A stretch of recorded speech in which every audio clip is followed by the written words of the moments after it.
YouTube. As promised, today I'm going to post a review of the Seiko SBCW023 Landmaster South Pole.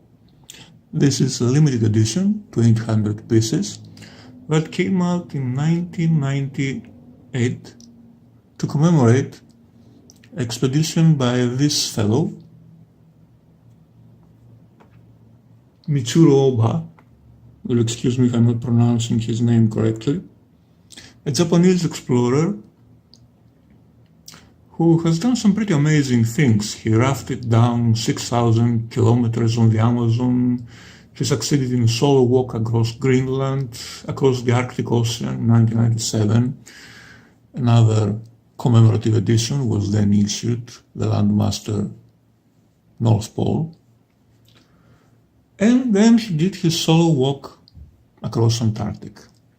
Seiko built a special watch that he used as an additional navigational tool during this walk, and then limited produced this watch here, which has some pretty unique features you don't see every day. It's truly a limited edition, despite being, 800 pieces aren't really all that limited. I mean, when we're talking about truly limited edition, you'd be expecting something like 20 or 50 pieces tops.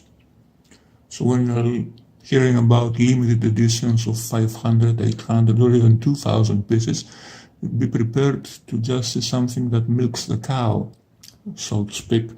But this one here really has some characteristics that make it stand out. Now the box isn't much. Cardboard box with a nicely designed Landmaster logo.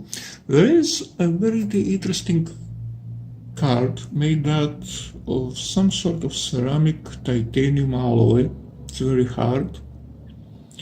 And it has a text that roughly translates to Antarctic Transpolar Walking Challenge. Feel the Earth and think about life on Earth through adventure. It's nice, but nothing too fancy. Let's take a closer look at the watch itself. Right. Now, the first thing you'll notice if you pick this one up is that although it seems like highly polished stainless steel, it's pretty light.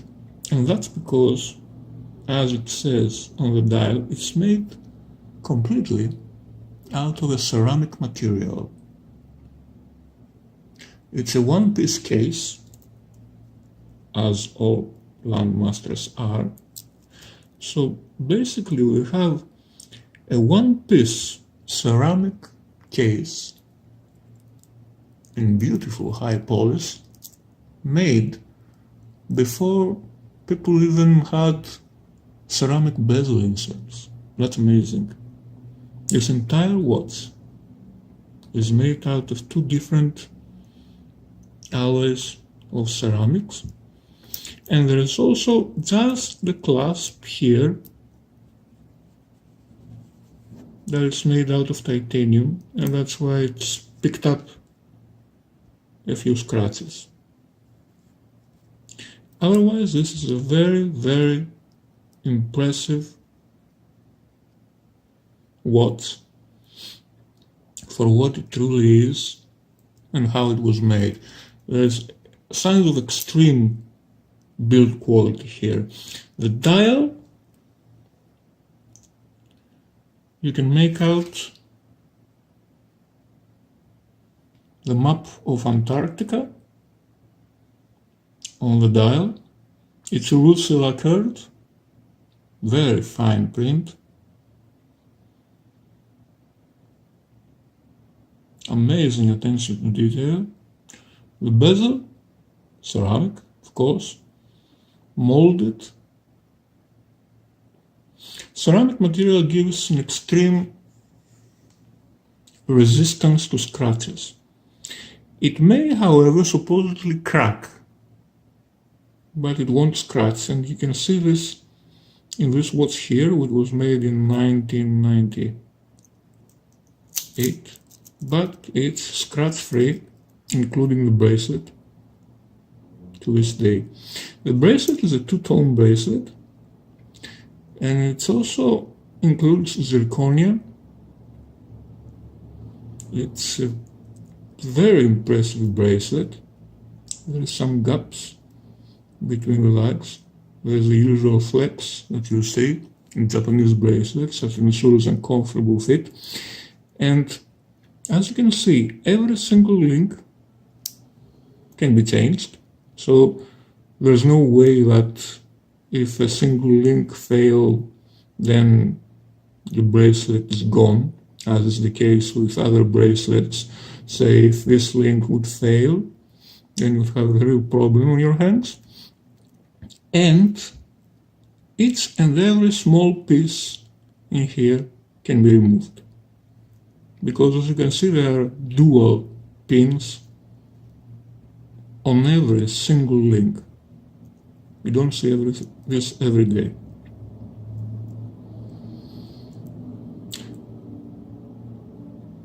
I've taken this watch to service for a new capacitor. This is a KINETIC engine, the 5M47, which is unique to this watch. And it's unique to this watch. This brings us to our wow factor here, because if you take a closer look, you'll notice that although this is a compass bezel, much like any other Landmaster, as you can see, instead of south, we have a north sign here. West is where east should have been, and east where west should have been. Likewise, the GMT internal ring seems to go backwards. You say 24, 22, 20, 1800 hours, 1600 hours, 1400 hours, etc. And indeed, the GMT index is also turning counterclockwise. That's what's unique about the 5M47 movement. It's an iteration of the 5M45, but the GMT hand is moving counterclockwise. And this was designed to assist Mr. Ogba here with his trek, because in the southern hemisphere, everything is different compared to the northern hemisphere. And if you try to find your bearings using the same bezel, the same way that we do on the northern hemisphere, then we'll get it backwards. So what Mr. Ogba requested from Seiko was a watch that he could use on precisely the same methodology that he knew and he used on the North Pole, and Seiko obliged and built him a watch with a reverse bezel and a counterclockwise GMT hand. Let's see it in action. Unscrewing the crown. The 5M45, 5M65 movements don't have a quick set date. If you want to change the date, then you simply switch to position 2 and turn the GMT hand until the date wheel changes. But as you can see here,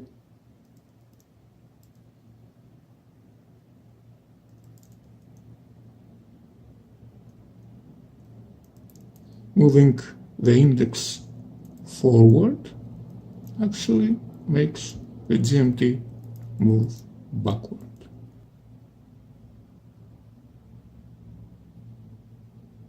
There you go.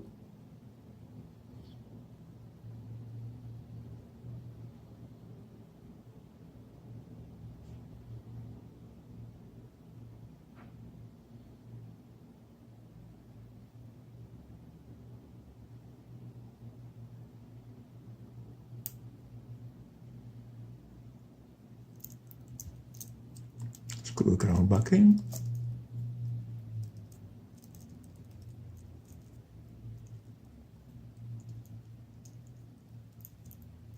And this, of course, is a standard power reserve indicator, as you can see in any KINETIC watch. Take a look at the detail in this dial. It's truly something.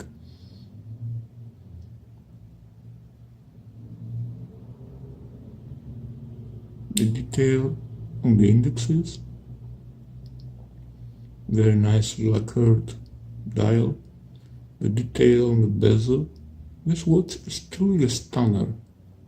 I don't know if you can realize this by watching the video. I'm doing my best here, fellows.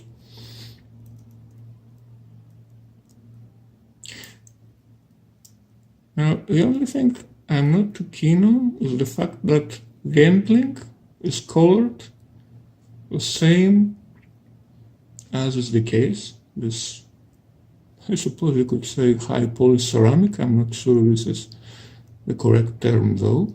While the bracelet has this a bit gray tint to it of the zirconia. It's supposedly even more scratch resistant and a very expensive material to work with. Now this one back in the day retailed for 250,000 yen, which was a lot of money back then.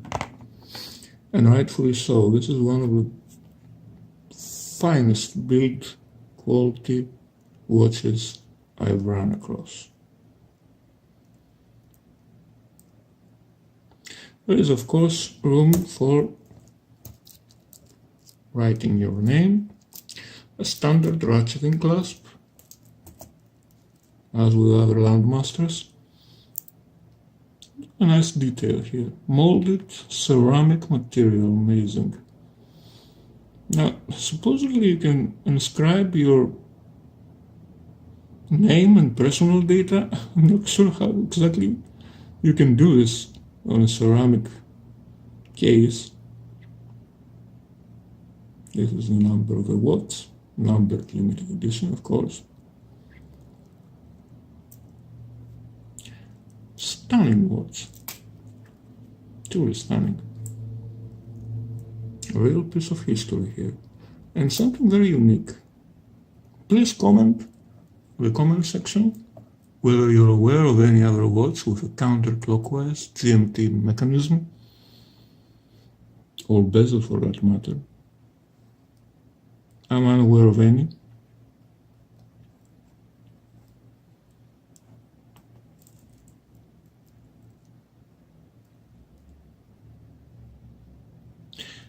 And let's take a look at the wrist.